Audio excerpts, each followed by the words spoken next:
Hello, আসসালামু আলাইকুম। আমি মুস্তাফিজুর রহমান।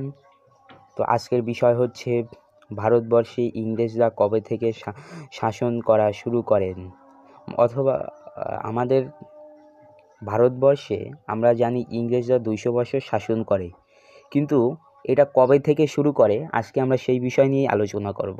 ইংরেজরা কবে থেকে ভারতবর্ষে শাসন করা শুরু করেন সেই বিষয় নিয়ে আজকে আলোচনা করব। তো চলেন বিষয়টি দেখা যাক। 1757 খ্রিস্টাব্দে পলাশীর প্রান্তরে বাংলার নবাব সিরাজউদ্দৌলাকে পরাজিত করে ইংরেজদের জয়যাত্রার সূচনা হয়।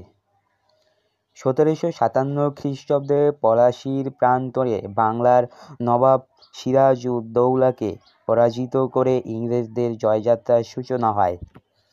তো আমরা সবাই জানি 1757 সালে পলাশী আমবাগানের প্রান্তরে পলাশী যুদ্ধ সংঘটিত হয় এবং সেই যুদ্ধে ইংরেজরা জয়ী হয় এবং নবাব সিরাজউদ্দৌলা পরাজিত হয়।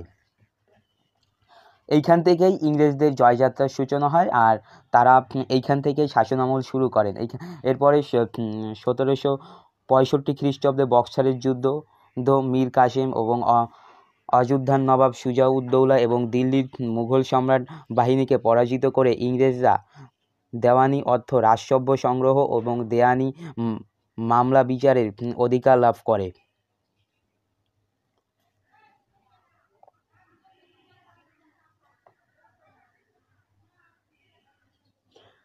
তার পরবর্তী 100 বছরের মধ্যে তাদের ব্রিটিশ ইস্ট ইন্ডিয়া কোম্পানি প্রায় পুরো ভারতবর্ষই তাদের সাম্রাজ্য বিস্তার করতে সক্ষম হয়।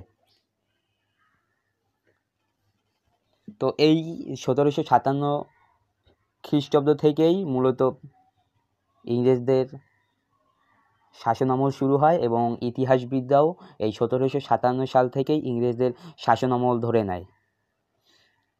আশা করি সবাই বুঝতে পারছেন। তো ভিডিওটা যদি ভালো লাগে একটা লাইক করবেন আর আমাদের চ্যানেলটা সাবস্ক্রাইব করে রাখবেন।